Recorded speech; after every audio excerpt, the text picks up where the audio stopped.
வாத உடம்புக்காரங்க, பித்த உடம்புக்காரங்க, சிலைத்தும உடம்புக்காரங்க 3ஆக பிரிச்சுக்கோங்க.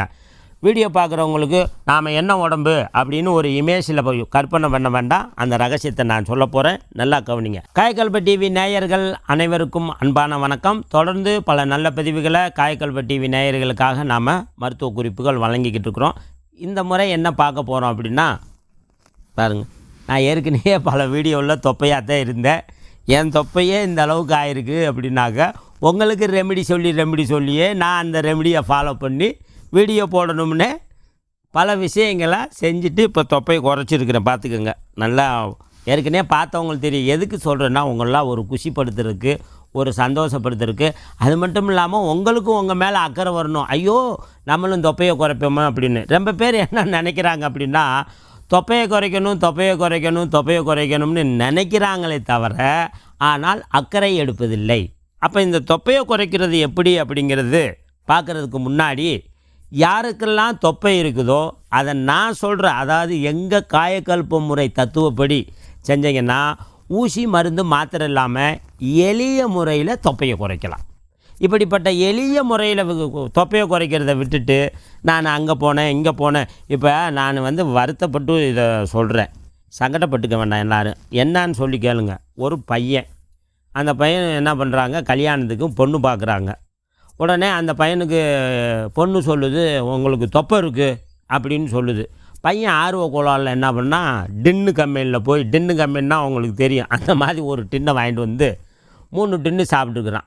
கடைசியில் உடம்பே வீணாக போய் அந்த பையனுக்கு அந்த ராங்கான இன்ஃபர்மேஷனில் போய் சில கெமிக்கல் உணவுகளை சாப்பிட்டு பாவம் பையன் மெலிஞ்சு போயிட்டார். எதுக்கு இதை சொல்கிறேன் அப்படின்னா, காசு இருக்குங்கிறதுக்காக எதையோ ஒன்று வாங்கி தின்னுட்டு கடைசியில் உங்களுக்கு சைடு எஃபெக்ட்டு வரக்கூடாது. ரொம்ப பேர்த்துக்கு வருது, அதனால் சொல்கிறேன். அதனால் இளைஞர்களும் இப்போ ஆண்கள் பெண்களுக்குமே எல்லாத்துக்கும் ஒரு தொப்பையை குறைச்சணுங்கிற கட்டாயத்துக்கு வந்துட்டாங்க. குழந்தை இல்லாத போகிறதுக்கு காரணமே தொப்பையும் ஒரு காரணம் அப்படிங்கிறாங்க. அதனால் உங்களுடைய வாரிசையும் வம்சமும் நல்லா இருக்குன்னு சொல்லி, உங்கள் வாழ்க்கையும் நல்லா இருக்குன்னு சொல்லித்தான் இதை நான் பதிவிடுறேன். என்ன பதிவிட போகிறேன் அப்படின்னாக்க, இந்த தொப்பையை குறைக்கிறவங்க நம்ம மெத்தேடு போகிறோம். உங்கள் உடம்பு வாதம், பித்தம், சிலைத்துமம். மனிதர்களுடைய உடம்பு 3 வகையாக பிரித்திருக்கிறார்கள். வாத உடம்பு, பித்த உடம்பு, சிலைத்தும உடம்பு. அதாவது காற்று உடம்பு, சூடு உடம்பு, நீர் உடம்பு. இதுதான் வாத, பித்த, கபம். இப்படி வாத உடம்புக்காரங்கள் என்ன சாப்பிட்டால் தொப்பை குறையும், எப்படி சாப்பிட்டால் தொப்பை குறையும். பித்த உடம்புக்காரங்க என்ன சாப்பிட்டால் தொப்பை குறையும், எப்படி சாப்பிட்டால் தொப்பை குறையும். சிலைத்தும உடம்புக்காரங்க என்ன சாப்பிட்டால் தொப்பை குறையும், எப்படி சாப்பிட்டால் தொப்பை குறையும் அப்படிங்கிற ரெமடியை பற்றி தான் பேச போகிறேன். அதை நல்லா கவனிங்க. ரொம்ப விலை உயர்ந்த பொருளெல்லாம் இல்லைங்க.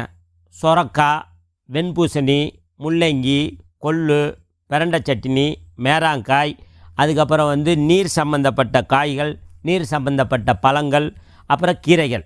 இதுகளை வச்சே நீங்கள் தொப்பையை குறைச்சிக்கலாம்.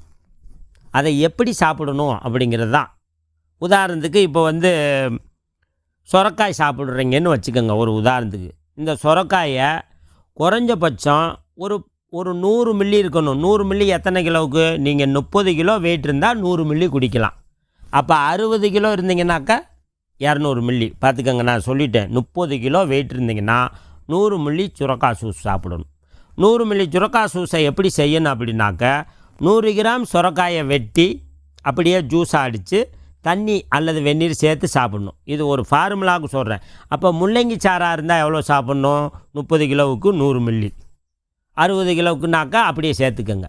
அதே போல் வெண்பூசணி எப்படி சாப்பிடணும்? 100 மில்லிக்கு, அதாவது 100 மில்லி சாறு எடுத்திங்கனாக்கா 30 கிலோ வெயிட் உள்ளவங்க சாப்பிட்டுக்கலாம். பார்த்துக்கோங்க.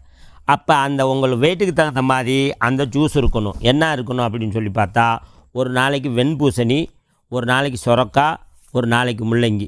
அப்படி இல்லாட்டி தொடர்ந்து 3 நாளைக்கு சொரக்காய், தொடர்ந்து 3 நாளைக்கு முள்ளங்கி, தொடர்ந்து 3 நாளைக்கு வெண்பூசணி. அப்படி சாப்பிட்லாம். அப்படியும் இந்த மெத்தேடு பிடிக்காட்டி ஒரே விஷயத்தை தொடர்ந்து ஒரு மண்டலம் சாப்பிட்லாம். அதாவது 1 மாதம் அல்லது 48 நாள்.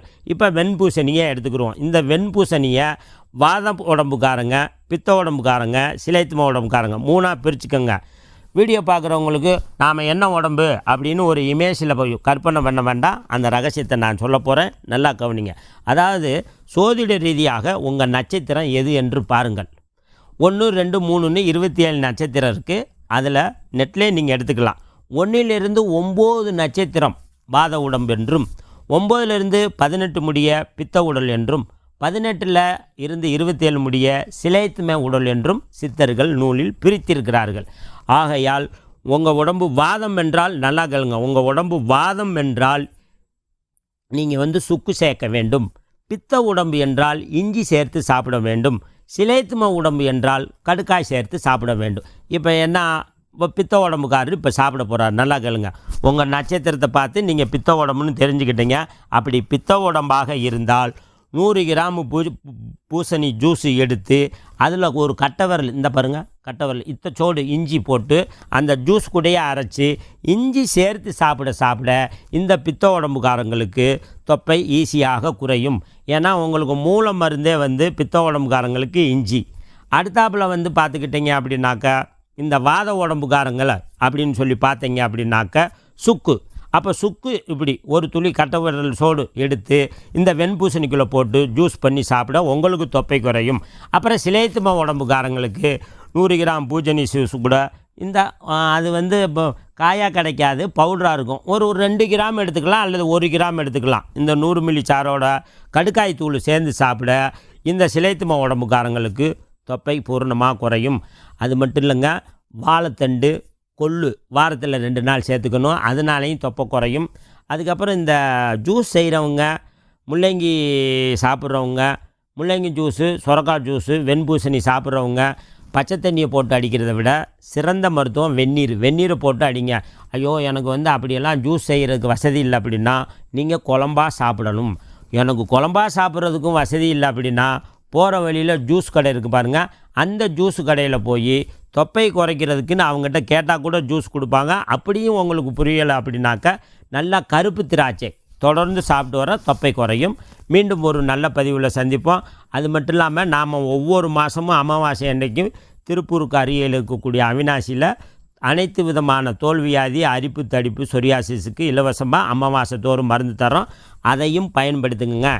இந்த தொப்பை சார்ந்த இதில் ஏதேனும் சந்தேகம் இருந்தால் எனக்கு வாட்ஸ்அப்பில் நீங்கள் தயவுசெய்து பதிவிட்டு கேட்டுக்கோங்க. எனக்கு மிக்சி இல்லை, கிரைண்டர் இல்லை, ஜூஸ் இல்லை, நான் எப்படி தொப்பையை குறைக்கிறதுனா அதுக்கு தகுந்த ஆலோசனை உங்களுக்கு வழங்குகிறேன். மீண்டும் ஒரு நல்ல பதிவில் சந்திப்போம். வாழ்க வளமுடன், வாழ்க நலமுடன், வெற்றி நிச்சயம், வெற்றி உண்டாகட்டும்.